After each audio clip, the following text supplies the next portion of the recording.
उद्या देगलूर येथे नगर परिषदेच्या निवडणुकीसाठी सकाळी 10 वाजता उपविभागीय अधिकारी कार्यालय येथे मतमोजणी होणार असून देगलूर शहरातील 13 प्रभागातील 47 मतदान केंद्राची मतमोजणीसाठी एकूण 13 टेबलची व्यवस्था करण्यात आली असून 13 टेबलवर मतदान केंद्रनिहाय मतमोजणी केली जाणार आहे। मतमोजणीसाठी 147 कर्मचाऱ्यांची नियुक्ती करण्यात आली असून मतमोजणीसाठी नियुक्त कर्मचाऱ्यांना दिनांक 20/12 रोजी नगर परिषद कार्यालय सभागृहात प्रशिक्षण देण्यात आले आहे। मतमोजणी पारदर्शक होण्यासाठी सदस्य पदाचे एक उमेदवार व प्रतिनिधी तसेच अध्यक्षपदासाठी एकूण 13 प्रतिनिधी या पद्धतीने प्रवेश निश्चित करण्यात आलेला आहे।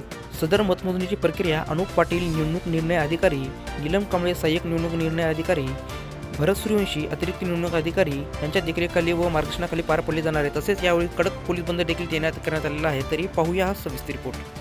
आता मी देगलूरमध्ये आहे आणि देगलूरमध्ये आता उद्या मतमोजणीला सुरुवात होणार आहे आणि सकाळी 10 वाजता या ठिकाणी मतमोजणीला सुरुवात होणार आहे। या ठिकाणी आपण बघू शकतो की जे स्ट्रॉंग रूम आहे त्या स्ट्रॉंग रूमच्या बाहेर आहोत आणि इथं कडक पोलीस बंदोबस्त आहे आणि देगलूर पोलीस स्टेशनचे पीआय मुंडे सर आहेत। सर, कशा पद्धतीचा बंदोबस्त आहे आणि कशा पद्धतीची तयारी झाली काय सांगाल? पोलीस प्रशासनाच्या वतीने संपूर्ण बंदोबस्ताची तयारी झाली आहे. बंदोबस्ताचा भाग म्हणून आम्ही आज रोजीच प्रॉपर स्ट्रॉंग रूमच्या परिसरामध्ये व बाहेर बॅरिकेडिंग केलेली आहे. त्याचबरोबर आमचे रोड पेट्रोलिंग ठेवलेली आहे. बंदोबस्त स्कीम काढून महत्त्वाच्या ठिकाणी फिक्स पॉइंट लावलेले आहेत. तसेच आज रोजी आम्ही शहरामध्ये एक रूट मार्च घेतलेला आहे. त्यामध्ये संपूर्ण क्यूआरटी, आरसीपी, स्ट्रायकिंग फोर्स, त्याच्यानंतर होमगार्ड आणि आमचे जिल्हा पोलीस दलाचे संपूर्ण स्टाफ हजर होता. त्याचबरोबर आम्ही उदय रोजी ड्रोनची देखील सोय केलेली आहे आणि जिथे स्ट्रॉंग रूमच्या बाहेर पब्लिक जमेल त्या ठिकाणी ड्रोन थ्रू त्याच्यावर जे पब्लिकवर त्याची पाळत किंवा निगराणी राहणार आहे. तसेच आमच्या पोलिसाकडे म्हणजे बॉडी कॅमेरे पण आम्ही यूज करतो आहोत. प्रायव्हेट व्हिडिओग्राफी देखील आम्ही हायर केलेले आहेत आणि ते करणार आहोत. अशा पद्धतीने बंदोबस्ताचं आमचं स्वरूप आहे. एकूण तुम्हाला काय सूचना दिलेल्या आहेत की प्रशासनाच्या वतीने जिल्हाधिकाऱ्यांचे जे काही आदेश आहेत त्यानुसार आणि एकूणच पोलीस बंदोबस्त तैनात आहेत आणि एकूण बॅरिकेडिंग जे तुम्ही केलेले आहे त्याच्यामध्ये बघायला गेलं तर किती फौजफाटा या ठिकाणी येणार आहे आणि कशा पद्धतीचं उद्याचं नियोजन असणार आहे? जवळपास आमच्या देगलूर नगरपालिका निवडणुकीच्या मतमोजणीच्या बंदोबस्ताच्या अनुषंगाने 200 जवानाचा फौजफाटा शस्त्रांनिशी सज्ज आहे आणि आचारसंहिताचं पुरेपूर पालन होईल याची नागरिकांनी दक्षता घ्यायला पाहिजे. त्यासाठी आम्ही यापूर्वीच काही लोकांना नोटीस इश्यू केलेल्या आहेत. काही लोकांना म्हणजे 163 BNS नुसार तात्पुरतं हद्दपार पण करत आहोत. तसेच इतर गुन्हेगारावर प्रतिबंधात्मक कारवाई केलेली आहे आणि नागरिकांनी स्वतः समजून जायला पाहिजे. कोणीही शांतता भंग करणार नाही याची पूर्ण खबरदारी घेणे गरजेचे आहे. सर, एकूण तुम्ही जे सांगताय की उद्या ज्या पद्धतीची तयारी पाहिजे प्रशासनाची ती पूर्ण झालेली आहे. आतापर्यंत कुठेही गालबोट न लागता या ठिकाणी स्ट्रॉंग रूमच्या त्या पद्धतीनं पोलीस प्रशासनानं या ठिकाणी दक्ष राहून या ठिकाणी निगराणी केलेली आहे. तर उद्यासाठी देखील आपण चांगल्या पद्धतीने जेवढा तुमचा फौजफाटा आहे त्यानुसार सगळी तयारी एकूण प्रशासनाच्या वतीने झालेली आहे. अगदी बरोबर आहे. 100% आमची पूर्ण तयारी झालेली आहे.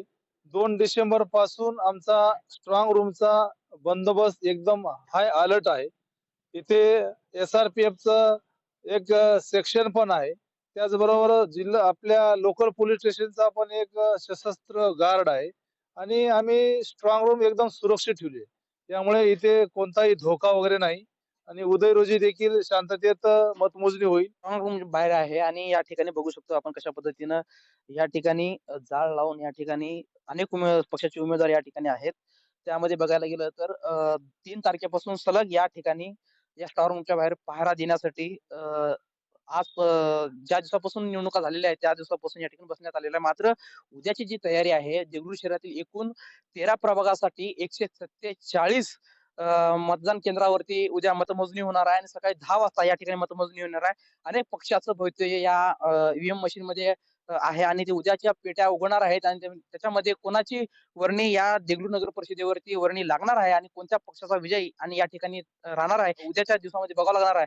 मात्र दुसऱ्या बाजूला बघायला गेलं तर या ठिकाणी शिवसेना असेल किंवा भारतीय जनता पार्टी असेल, काँग्रेस असेल, राष्ट्रवादी असेल आणि एक अपक्ष उमेदवार नगराधीश पदासाठी आणि बाकीचे नगरसेवक पदासाठी अनेक पक्षाच्या अनेक अपक्ष उमेदवार या ठिकाणी रिंगणात आहेत. मात्र उद्या कोणाचाही बाजी या ठिकाणी मारल्या जाईल आणि एकूणच 13 13 टेबल या ठिकाणी ठेवण्यात आलेले आहेत आणि 147 कर्मचारी या ठिकाणी नियुक्ती करण्यात आलेले आहेत.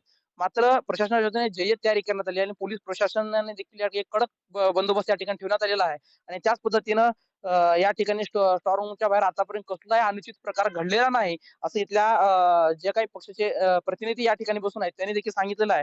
मात्र उद्या 10 वाजल्याच्या नंतर कोणतीही अडचण येणार नाही त्यासाठी प्रशासनाच्या वतीने जय्यत तयारी या ठिकाणी करण्यात आलेली आहे आणि 1 ते 13 टेबलपर्यंत या ठिकाणी व्यवस्था करण्यात आलेली आहे आणि एका उमेदवारासोबत एक त्यांचा प्रतिनिधी त्या टेबलवरती राहणार आहे आणि त्यासोबतच नगराध्यक्ष पदाचा देखील 13 त्यांचे प्रतिनिधी या ठिकाणी मतमोजणीला जाणार आहेत.